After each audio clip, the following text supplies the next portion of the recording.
नमस्कार महिला भगिनींनो, मराठी जी के या यूट्यूब चॅनलमध्ये सर्वांचे स्वागत आहे। तर पहा, आजच्या व्हिडिओमध्ये आपण महिला व बालविकास विभाग भरती 2024-25साठी पर्यवेक्षिका या पदासाठी आज आपण काही महत्त्वपूर्ण प्रश्न असे पाहणार आहोत। हे प्रश्न पहा, तुम्हाला परीक्षेच्या दृष्टिकोनातून खूपच महत्त्वपूर्ण ठरणारे आहेत। तरी तुम्ही चॅनलवर नवीन असाल तर चॅनलला सबस्क्राईब करून ठेवा, कारण तुम्हाला असेच महत्त्वपूर्ण व्हिडिओ नक्कीच बघावयास मिळतील। चला तर मग व्हिडिओला सुरुवात करूया। तर पहा, प्रश्न क्रमांक पहिला, रेला हा पारंपरिक लोकनृत्य प्रकार महाराष्ट्रातील कोणत्या जिल्ह्यामध्ये आढळतो? महिला भगिनींनो, तुम्हाला जर प्रश्नाचं उत्तर येत असेल तर कमेंट बॉक्समध्ये देत चला, कारण तुमचा एक प्रकारचा सराव होत जाईल। पहा, तर पहा, या प्रश्नाचं उत्तर ऑप्शन क्रमांक 3 गडचिरोली। तर पहा, रेला हा पारंपरिक लोकनृत्य प्रकार महाराष्ट्रातील गडचिरोली या जिल्ह्याचा आहे। प्रश्न क्रमांक दुसरा, खालीलपैकी कोणत्या कलमातील तरतुदीनुसार भारतरत्न व पद्म सन्मान प्रदान केले जातात? तर या प्रश्नाचं उत्तर ऑप्शन क्रमांक 1 कलम 18। तर पहा, कलम 18च्या तरतुदीनुसार भारतरत्न व पद्म सन्मान प्रदान केले जातात। प्रश्न क्रमांक तिसरा, डॉक्टर बाबासाहेब आंबेडकरांनी कोणत्या वर्षी नागपूरमध्ये बौद्ध धर्माची दीक्षा घेतली होती? तर या प्रश्नाचं उत्तर ऑप्शन क्रमांक 3 सन 1956 साली। तर डॉक्टर बाबासाहेब आंबेडकरांनी पहा, सन 1956 साली किंवा वर्षी नागपूरमध्ये बौद्ध धर्माची दीक्षा घेतलेली होती। प्रश्न क्रमांक 4, महाराष्ट्रातील सर्वात मोठा बहुउद्देशीय जलविद्युत प्रकल्प पुढीलपैकी कोणता आहे?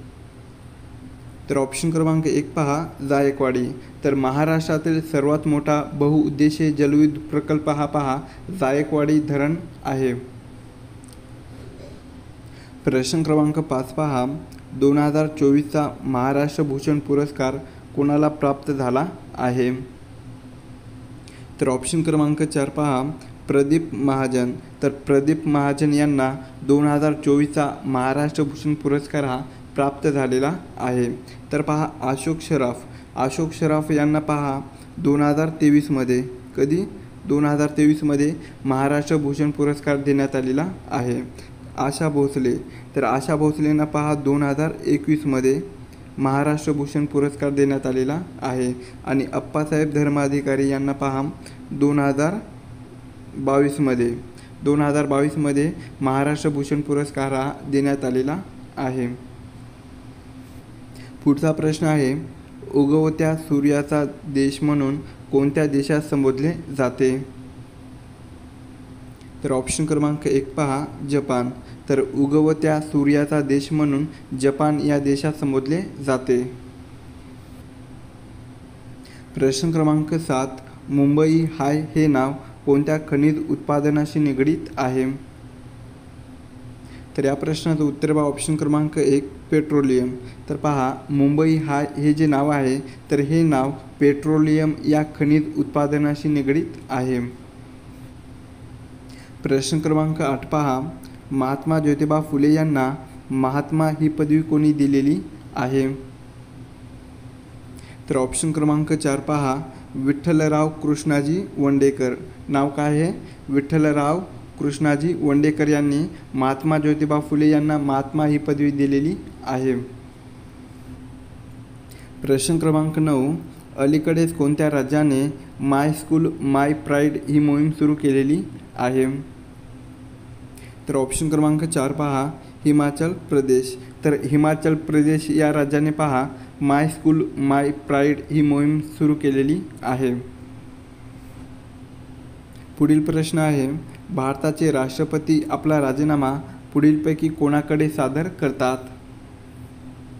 तर ऑप्शन क्रमांक 1 पहा, उपराष्ट्रपती।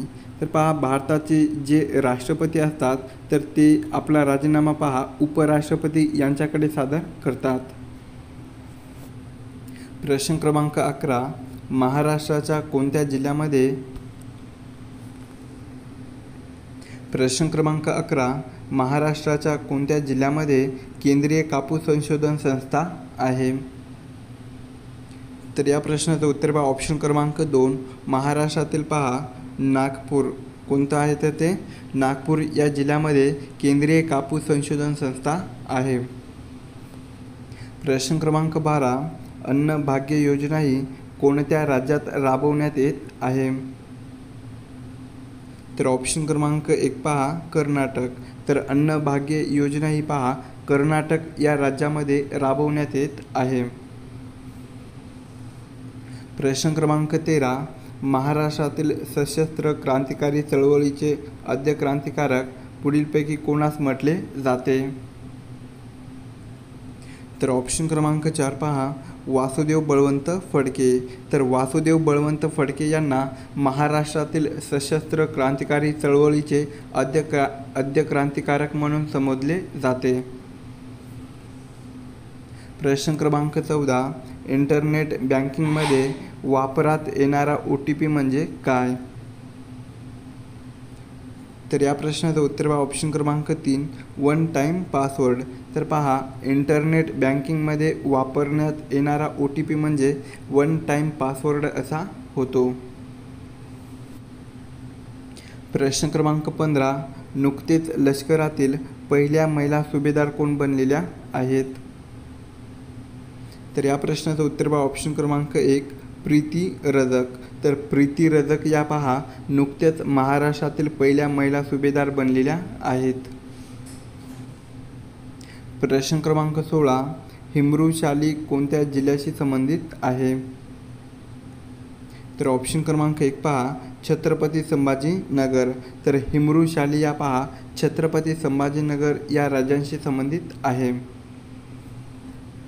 प्रश्न क्रमांक 17 भारताच्या कोणत्या राज्याची सीमा ही चीन या देशाला सर्वाधिक आहे?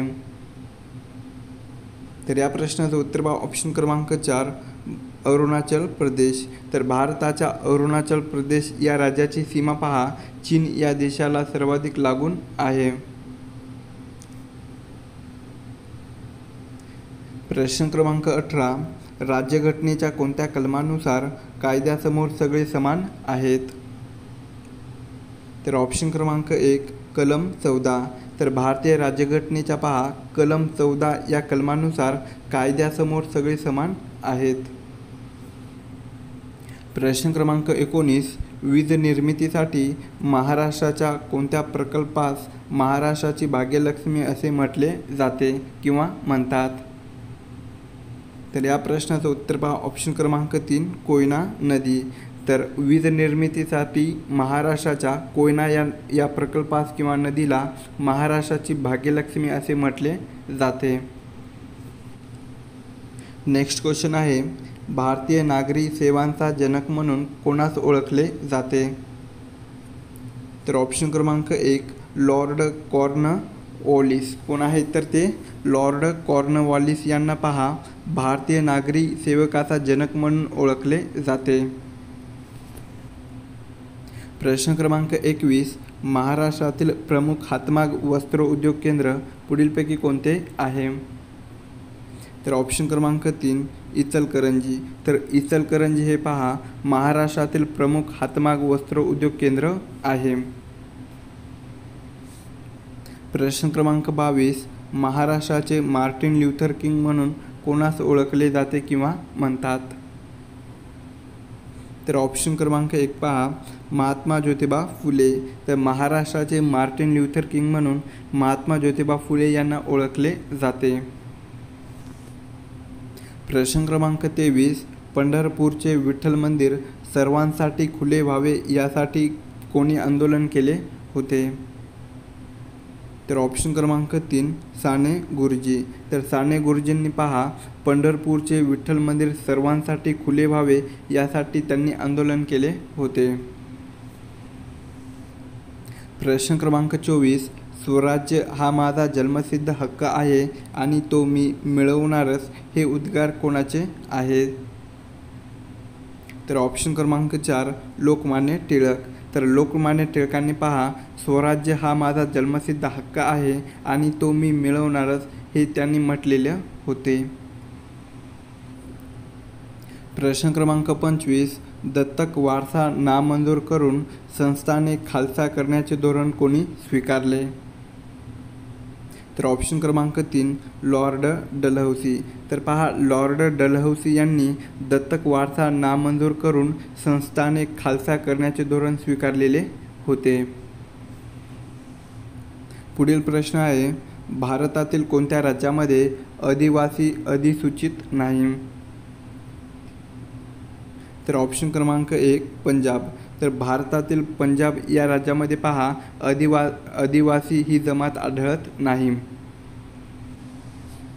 प्रश्न क्रमांक 27 सायना नेहवाल ही खेळाडू पुढीलपैकी कोणत्या खेळाशी संबंधित आहे?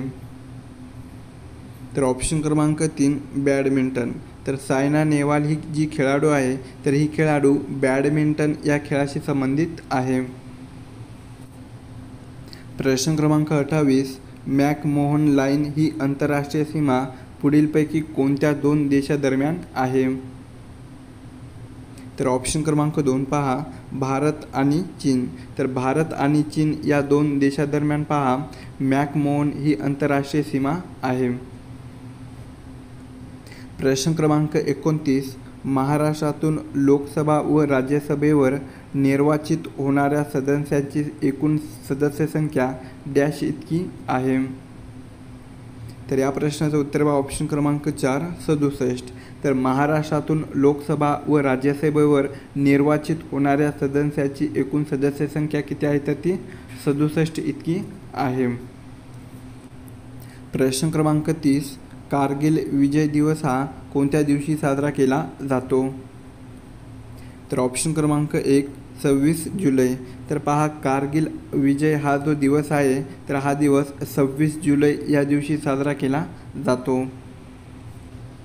प्रश्न क्रमांक 31 तरुण निरोगी व्यक्तीचा सामान्यतः रक्तदाब डॅश इतका असतो? तर या प्रश्नाचं उत्तर पहा ऑप्शन क्रमांक 3 तरुण निरोगी व्यक्तीचा सामान्यतः रक्तदाब पहा 120 ते 80 या दरम्यान असतो. पुढील प्रश्न आहे, जात हा बंदिस्त वर्ग आहे असे कोणत्या विचारवंतांनी म्हटले आहे? तर ऑप्शन क्रमांक 3 पहा डॉक्टर बाबासाहेब आंबेडकर. तर डॉक्टर बाबासाहेब आंबेडकरांनी पहा जात हा बंदिस्त वर्ग आहे हे असे म्हटले होते. पुढील प्रश्न, संगणकीय भाषेमध्ये www याचा अर्थ काय होतो? तर पहा संगणकीय भाषेमध्ये www याचा अर्थ ऑप्शन क्रमांक 3 वर्ल्ड वाईड वेब असा होतो. नेक्स्ट क्वेश्चन, राज्यघटनेच्या कोणत्या कलमानुसार बालकामगार ठेवण्यास बंदी करण्यात आलेली आहे? तर ऑप्शन क्रमांक 3 कलम 24. तर भारतीय राज्यघटनेच्या कलम 24 या कलमानुसार पहा बालकामगार ठेवण्यास बंदी करण्यात आलेली आहे. प्रश्न क्रमांक 35 भारताचे सर्वोच्च न्यायालय खालीलपैकी कोठे आहे? तर ऑप्शन क्रमांक 2 दिल्ली. तर भारताचे सर्वोच्च न्यायालय हे पहा दिल्ली या ठिकाणी आहे. नेक्स्ट क्वेश्चन आहे, आंध्र प्रदेशचे विभाजन करून कोणते राज्य निर्माण झाले आहे? तर ऑप्शन क्रमांक 3 तेलंगणा. तर आंध्र प्रदेश या राज्याचे विभाजन करून तेलंगणा हे नवीन राज्य निर्माण झालेलं आहे. प्रश्न क्रमांक 37 नागरिकांना मूलभूत हक्क व स्वातंत्र्य कोणत्या शासन पद्धतीमध्ये मिळतात? तर ऑप्शन क्रमांक 1 लोकशाही. तर नागरिकांना मूलभूत हक्क व स्वातंत्र्य हे पहा लोकशाही या शासन पद्धतीमध्ये मिळतात. प्रश्न क्रमांक 38 ॲनी बेझंट या कोणत्या वर्षी काँग्रेसच्या अध्यक्ष बनल्या? तर ऑप्शन क्रमांक 3 सन 1917 या वर्षी. तर ॲनी बेझंट या पहा सन 1917 या वर्षी काँग्रेसच्या अध्यक्ष बनलेल्या होत्या. प्रश्न क्रमांक 39 भारतीय नागरिकत्वाचा कायदा कोणत्या वर्षी मंजूर झाला? तर ऑप्शन क्रमांक 2 सन 1955 या वर्षी. तर भारतीय नागरिकत्वाचा कायदा हा पहा सन 1955 या वर्षी मंजूर झालेला होता. पुढील प्रश्न आहे, कृष्णराव गणपतराव साबळे उर्फ शाहीर साबळे यांना कोणता पुरस्कार प्राप्त झालेला आहे? तर ऑप्शन क्रमांक 2 पहा, पद्मश्री. तर कृष्णराव गणपतराव साबळे उर्फ शाहीर साबळे यांना पहा पद्मश्री हा पुरस्कार प्राप्त झालेला आहे. प्रश्न क्रमांक 41, महानिर्मितीचा राज्यातील फ्लोटिंग सोलरचा पहिला प्रकल्प कोठे उभारण्यात येणार आहे?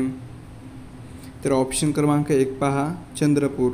तर महाराष्ट्रातील चंद्रपूर या राज्यामध्ये पहा फ्लोटिंग सोलरचा पहिला प्रकल्प उभारण्यात येणार आहे. पुढील प्रश्न आहे, प्रधानमंत्री स्वनिधी योजना कोणत्या घटकासाठी राबवण्यात येते? तर ऑप्शन क्रमांक 1, शहरातील फेरीवाले. तर प्रधानमंत्री स्वनिधी योजना ही पहा शहरातील फेरीवाले या घटकासाठी राबवण्यात येते. प्रश्न क्रमांक 43, राज्य सरकारच्या स्वस्त धान्य दुकान धान्य वितरण करण्यासाठी कोणती संगणक प्रणाली वापरण्यात येते? तर ऑप्शन क्रमांक 1 पहा, ई-पॉस. तर राज्य सरकारच्या स्वस्त धान्य दुकानातून धान्य वितरण करण्यासाठी ई-पॉस ही संगणक प्रणाली वापरण्यात येते. पुढचा प्रश्न आहे, भारताच्या घटनादुरुस्तीचे अधिकार पुढीलपैकी कोणाला आहे? तर ऑप्शन क्रमांक 3, कायदेमंडळ. तर भारताच्या घटनादुरुस्तीचे अधिकार हे कायदेमंडळ यांना आहे. प्रश्न क्रमांक 45, निवडणुका निर्भय वातावरणात पार पाडण्याची जबाबदारी ही पुढीलपैकी कोणावर असते? तर ऑप्शन क्रमांक 1, निवडणूक आयोग. तर निवडणूक आयोगावर पहा निवडणुका या निर्भय वातावरणात पार पडण्याची जबाबदारी असते. प्रश्न क्रमांक 46, लोक माझे सांगाती हे आत्मचरित्र कोणत्या राजकीय नेत्याचे आहे? तर ऑप्शन क्रमांक 2, शरद पवार. तर शरद पवार यांचे पहा लोक माझे सांगाती हे आत्मचरित्र आहे.